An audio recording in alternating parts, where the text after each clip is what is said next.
Chicos, bienvenidos a la clase de epidemiología. Esta es la segunda clase que vamos a ver. La unidad que vamos a abarcar es la comunicación, ética médica y atriogenia. Para comenzar, nosotros tenemos el examen físico como parte de lo que es el expediente clínico. Esto lo vamos a ir viendo, esta parte del examen físico y del expediente clínico lo vamos a ir viendo a lo largo de toda esta asignatura y parte de la otra también. Siempre es importante. Ahora, el expediente clínico también es conocido como la historia clínica. Esta debe de tener un orden cronológico por lo general. Es lo más adecuado que lleve un orden cronológico. Es el famoso expediente, desde la primera cita que tiene el paciente hasta la más actual. Si comenzó hace 3 años él a asistir a la clínica, entonces desde hace 3 años se debe de tener un recordatorio, un expediente de este paciente para así asimilar la evolución que éste tenga. El lugar, se aplica sin importar dónde, ya sea un consultorio, ya sea a domicilio, ya sea en clínica privada, en la sala de urgencia, etc. ¿De qué consta? Consta de un interrogatorio y del examen físico. El interrogatorio lo vamos a ir descubriendo poco a poco y el examen físico igual. El propósito que tiene esto de lo que es acerca del historial médico o el expediente clínico es indagar justamente en los signos y síntomas para detectar la enfermedad que sufre la persona. Porque hay que reconocer de que la persona es la que dice que está enfermo. ¿Por qué? Porque él dice que tiene una cierta síntoma, unos ciertos signos que él considera que no es normal y que su cuerpo no está trabajando al 100%, ya sea un dolor de cabeza, fiebre, una gripe, una irritación en la garganta. Entonces uno dice, ando como enfermo. Todo esto es una serie de síntomas que el paciente refiere y de que llega a nuestra consulta diciéndonos para nosotros poder indicar qué es lo que tiene. Esto se realiza más que todo el examen físico. Se realiza, como ya sabemos, la diferencia entre signo y síntoma, que signo es algo cuantificable, algo que nosotros podemos observar y podemos cuantificar, algo objetivo. Entonces, por ende, el examen físico se basa en todo lo objetivo, aunque en este caso nosotros podemos decir de que hay presencia de dolor en algún lugar, pero el dolor es un síntoma, aunque no tengamos un dolómetro que nos diga cuánto es la intensidad del dolor. Entonces, el examen físico, más que todo, se realiza por medio de maniobras especiales y dirigidas a los diferentes sistemas que hay en el organismo, por medio de la palpación, la percusión, la auscultación, la observación, la olfacción y un sinnúmero de cosas más que vamos a estar viendo más adelante. Tenemos que dichas maniobras se extenderá de lo que es lo normal y lo anormal que se puede encontrar.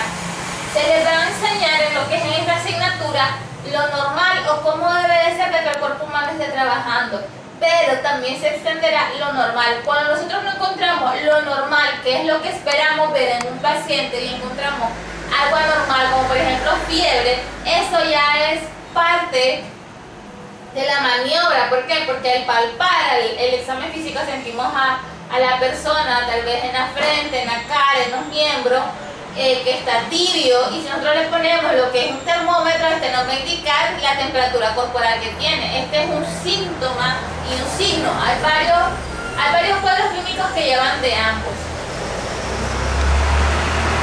Como parte de lo que es la comunicación, nosotros tenemos en este simple imagen se puede entender absolutamente todo.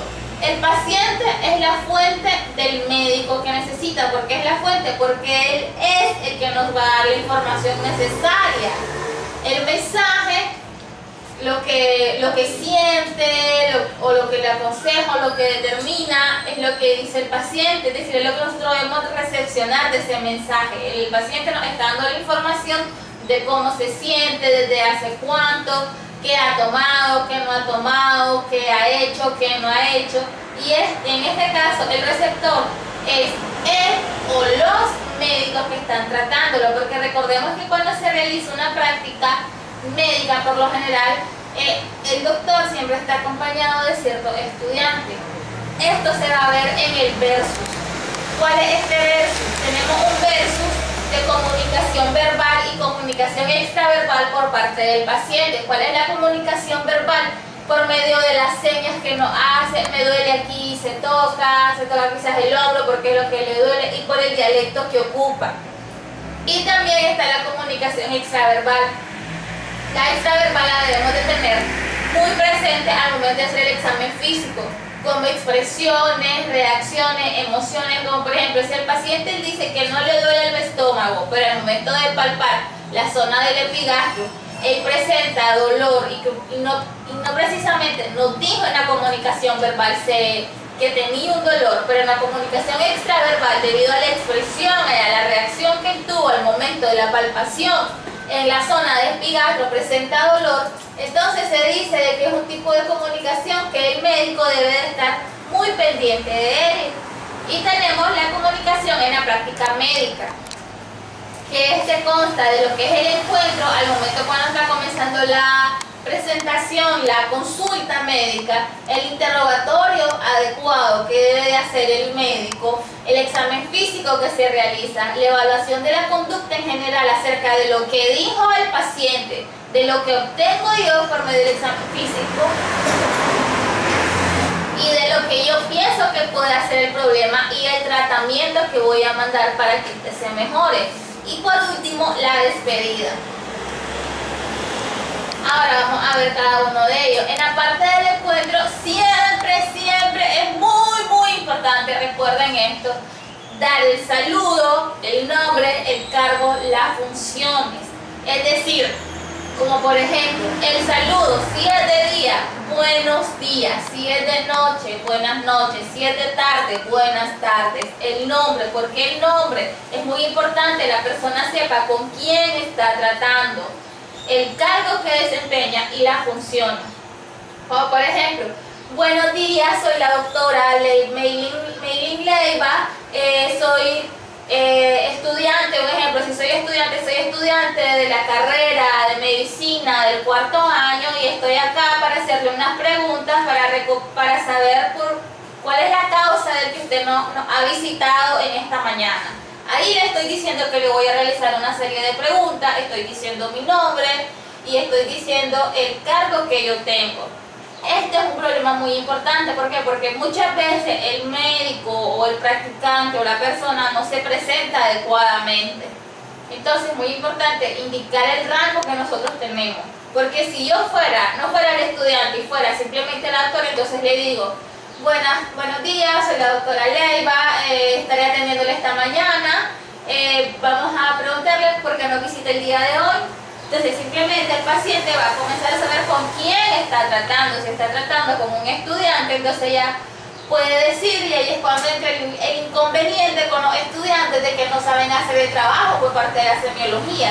Entonces ahí es cuando viene a especificar el cargo que uno tiene, si es el terapeuta, si es el médico a tratar, o si simplemente va a tomarle los signos vitales, entonces no hay ningún problema. Y se le tiene que especificar siempre al paciente qué es lo que se le va a hacer.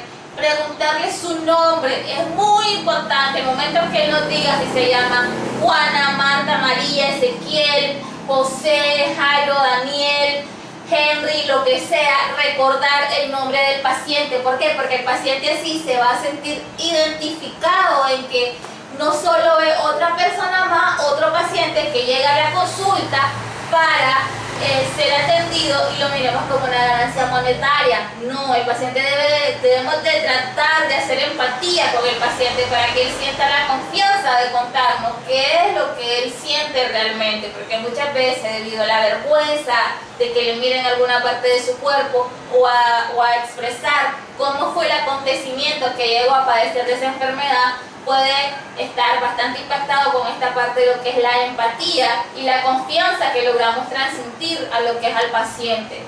La comunicación en el examen físico es muy importante, como les venía diciendo, que uno intente presentar lo que es confianza, seguridad de sí mismo y la empatía principalmente. Es muy importante que cuando es mujer y quizás el que está atendiendo es un varón, esté presente siempre una mujer. ¿Por qué? Porque ya se han visto casos en los que se dice, de que la persona está intentando propasarse, o le tocó cierta parte de su cuerpo, o le faltó el respeto, o lo observó de una manera que no se sintió cómoda la paciente. Entonces, siempre es importante, si es menor de edad, que alguien esté presente, y aún así, si es mayor de edad, que una enfermera, que un estudiante, que un acompañante de la persona, que un colega suyo esté presente. Explicarle paso a paso lo que se va a hacer, dónde va a tocar, y pedirle permiso para tocarla. Es muy importante, porque no es lo mismo que alguien diga, con permiso, María, voy a levantar la camisa y voy a presionar ciertos puntos. Usted me va a indicar en qué zona siente dolor. A simplemente levantarle la camisa, no explicarle, simplemente ser atrevido, por así decirlo, en esta parte del momento del examen físico. Y tener muy en cuenta la comunicación extraverbal, como le dije anteriormente. Si el paciente me indicó que tenía dolor en el estómago, pero al momento de palparlo presentó un dolor debido a su expresión facial, a la emoción que desató en ese momento, también se debe tener presente en el examen físico. Pero aunque el paciente tenga esta parte de la comunicación extraverbal, el médico debe intentar no tener esta comunicación extraverbal debido quizás a alguna mancha, alguna cicatriz, etc. En la parte de la despedida, se le tiene que explicar primeramente al paciente qué es lo que tiene y cuáles son los pasos a seguir, explicarle en el dialecto más sencillo y comprensible para el paciente. Se le agradece la cooperación que él tiene, la satisfacción, si él está satisfecho con la explicación que se le dio. Y por último, se estrecha la mano y se le desea buen día, dándole si es necesario, otra siguiente cita, para que esta paciente mire la mejoría que él tiene con el tratamiento que le da. En lo que es la ética médica, tenemos la parte de lo que es. Se dice que en el ámbito médico es de obligación y es de deber. Es la ciencia que estudia sobre lo que es la moral, su origen y el desarrollo de las reglas y normas de las conductas, los deberes hacia la sociedad, el Estado o la profesión. En lo que es el ámbito médico, les repito, es un deber y una obligación tener esta moral, esta capa translúcida de hielo, se podría decir, porque un paciente no se va a sentir cómodo si tiene alguna mancha, algún defecto, por así decirlo, en su cuerpo, y el paciente se comienza a burlar de este defecto. Entonces, todo esto viene por parte de lo que es la ética médica, la parte de la confidencialidad, de darle al paciente la confianza de saber de que él no va uno no va a reírse de las cosas que va a decir, tratar de tener este semblante lo más sereno, serio e inexpresible posible en lo que abarca lo que es la consulta médica. En lo que es en la práctica y el examen médico, se les puse todavía en grande y resaltado, cuidado con el lenguaje corporal y las expresiones que uno hace. Quizás porque el paciente llegue sin bañar, o que oye razón que el paciente llegue. Puede ser de que uno le dé un cierto desagrado, pero debe de mantener este semblante, como se lo venía explicando, lo más sereno y calmado posible. Porque recordamos que estamos brindando un servicio a la comunidad. Aunque nos paguen, aunque sea del Estado, da igual, estamos brindando un servicio a la comunidad y es muy importante controlar nuestro lenguaje corporal y nuestras expresiones lo más que podamos. Es importante que el paciente las resalte, pero es importante que nosotros las mantengamos a margen. Se debe de tratar como siempre de usted. Tenemos en los países latinoamericanos esta gran diferencia entre tutearlo, decirle tú, vos, o tratarlo de usted. En este caso, siempre el médico debe tratar de usted a la persona sin importar la edad o el sexo. Así sea mayor o menor, o sea, algo que sea un niño, pero si está con la mamá, entonces la mamá la debe de tratar de usted, a sus acompañantes también. ¿Por qué? Porque esto va a indicar el respeto que presenta la persona aunque no la conozca. se debe de mantener la voz baja en el consultorio, se debe de tener la privacidad, así sea simplemente porque haya una separación de cortina. Es importante que el paciente sienta que tenga este momento de privacidad, aunque solo sea por medio de esto, para así lograr tener la confianza para desvestirse de ser necesario.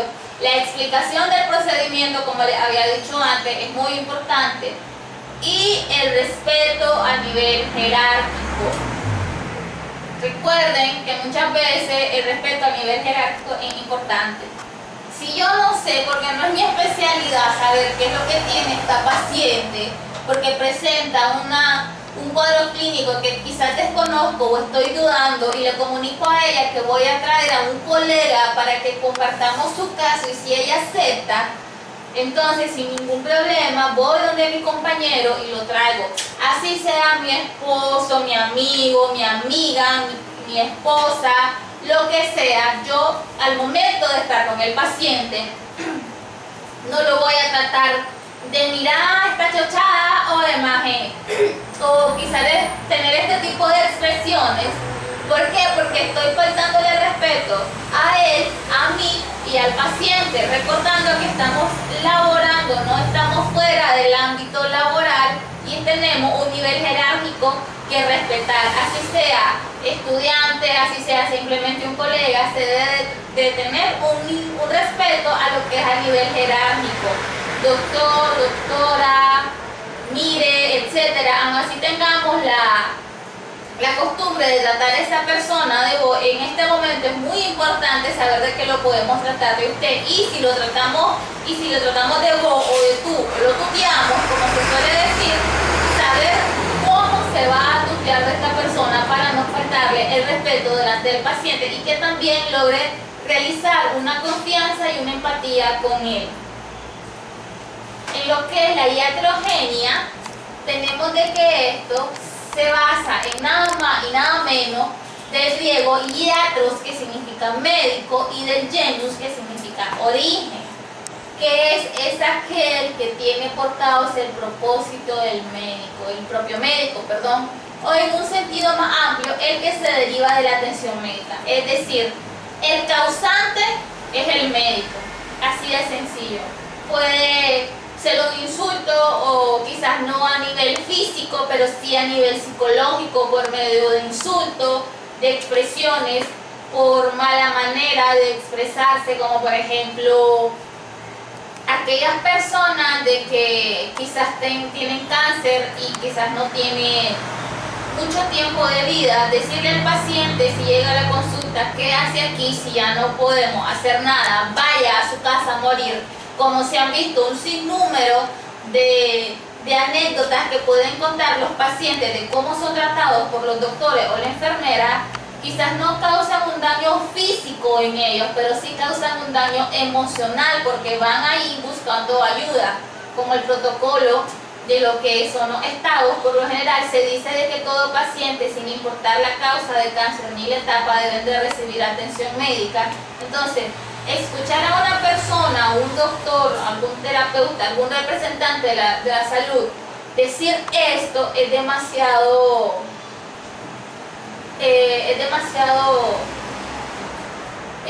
lastimoso realmente, debido a que puede dañar inclusive más a la persona, y puede ser demandado y puede ser inclusive hasta corrido, o perder inclusive un tiempo lo que es la labor médica, debido a este simple comentario que hizo o las expresiones que él realizó.